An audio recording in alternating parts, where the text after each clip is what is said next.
Hello, disciples. This week has been a week of rage and tears in the U.S. In over 140 cities, large and small, people have been in the streets protesting for justice for George Floyd. For many of us who are people of faith, we understand that time is long past for statements and prayers. And so yesterday, April Johnson, our Minister of Reconciliation, and I issued a statement and call to action. And I invite our whole church to participate in these 4 particular steps. First, to recommit to our calling as a pro-reconciliation, anti-racism church. By signing on to that letter, you will send a signal that you are personally committed to making choices every day that will help us continue to grow into and live into that calling. Secondly, we must continue to educate.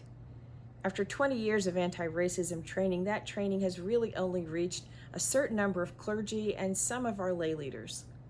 We need to be sure that we're understanding the history of racial injustice and racism from the beginning of our country and its impact in social policy. So we have a research page with books, articles, films, and documentaries, and we will be convening town halls and online studies to help us continue to wrestle with the history and figure out how we each can make choices every day to become that pro-reconciling, anti-racism church that God has called us to be. The next concrete step that we invite you to take is to join in on the Poor People's Campaign online digital rally on June 20th. The General Assembly in 2017 passed a resolution encouraging every expression of our church to support the Poor People's Campaign. And on behalf of the whole church, I and other leaders have been very involved.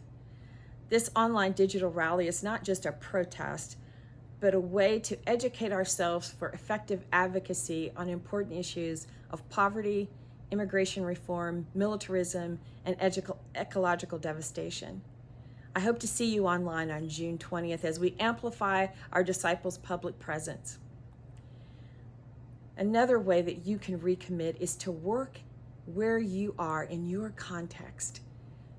You know what the issues are on the ground. You know the resources that you have. You know what's important to your community.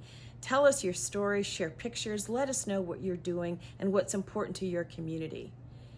We can then come alongside you and amplify that voice and that action as we work collaboratively, not only across our church, but across faith traditions and across the ecumenical Christian community.